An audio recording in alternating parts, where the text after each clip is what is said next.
Hello, and welcome to Let's Talk Bible. I'm Sonny Childs. Well, guys, it's time for another entry into the Judah Journal. This entry I'm going to call Judah and the Mailbox. Give a watch to this. Okay, here's the passage that came to my mind with regards to this little video. Deuteronomy chapter 11, verses 18 through 19a. That's the first part of verse 19, obviously. Fix these words of mine in your hearts and minds. Tie them as symbols on your hands and bind them on your foreheads. Teach them to your children, talking about them when you sit at home and when you walk along the road, ... And also goes on to say when you lie down, etc.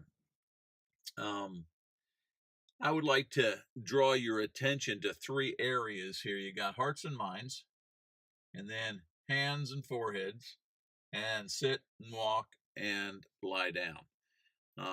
I guess if I were to offer you a suggestion with regards to this passage and applying it to parenting and things of that nature, well, let's just go ahead and give you the make it real suggestion today is going to be immerse yourself in God. Immerse yourself in God. Immerse your children in God. Notice this whole idea of your hearts and minds. The idea of your hands, tie it on your hands and your forehead so everywhere you look, and then everywhere you go. So you got all three of these areas where you're just immersed in the presence of God. Well, here's your make it real. Let's see if this works. It's like got magnets on the back. I'm getting real fancy here. Let's see if that works. Look at there.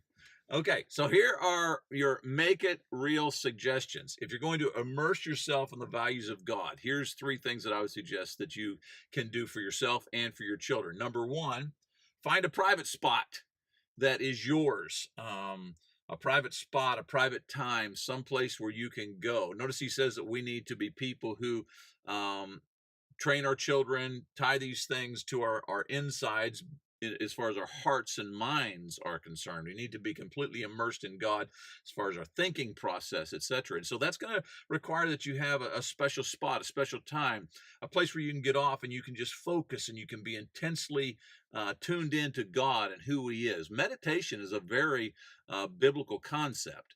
Now, Eastern meditation and all that kind of stuff, some of the stuff that they've connected with paganism today, we definitely want to avoid that. But the whole idea of being still and knowing that God is and that he is present, all of that, very, very important. And we ought to engage ourselves. We ought to engage our children. We need to take those moments to make sure that we're focused on God. We've got an open Bible on our supper table, and at every meal, we are moving through the book of Proverbs, and I just put a little mark in there as far as we've got. We don't go far. We don't read a lot of verses, just one little paragraph, and we just use that, and a lot of times it'll lead to conversation during our mealtime. Cindy, before she even gets out of bed, I've noticed her. She'll pull her knees up under the covers beside her. She's sitting up there halfway, and she'll have her prayer time. I've got my own time of private prayer. I've got my own private spots that I can get to, and I can get off and be quiet. Hearts and minds. Practical suggestion, you need to have a private spot. Number two, it's not just hearts and minds, but he says that you need to bind them on your hands, your foreheads. It's this whole idea of keeping it in front of you all of the time. So number two is post, not just a private spot, but you need to post memory verses or post positive things that would remind you of God and his greatness.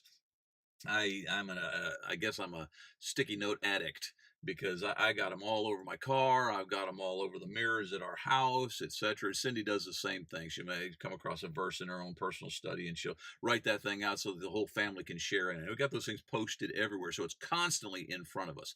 Number three, the third P here is point out God. Notice he tells us that whenever you sit, walk, lie down, in other words, wherever you go, you need to be oh, look at there. I see God. Look at there. Oh, isn't that neat? Years ago, we took a Make It Real road trip, and one of the assignments that we accomplished every day as we were traveling from point A to point B was that we had a photo contest, and we told everybody that they needed to take a picture of a way that they see God in nature or whatever it may be in the workings of man. And then we posted online, and people got to vote as to which was their favorite illustration of seeing God today. Well, that might be something you could do with your family. But whatever you do, when you sit down, when you walk, when you lie down, wherever you're at, you need to point at, look, do you see God there? So Judah and his little walk to the mailbox, that's something we often do. He almost always has to squat down and pick up some rocks. But at this particular point, I guess it's the rocks. It's the little pebbles in the driveway that are mesmerizing to him. And it's my job as Papa. It's my job to remind him those got there because of God. So make a real moment with regards to Deuteronomy chapter 11.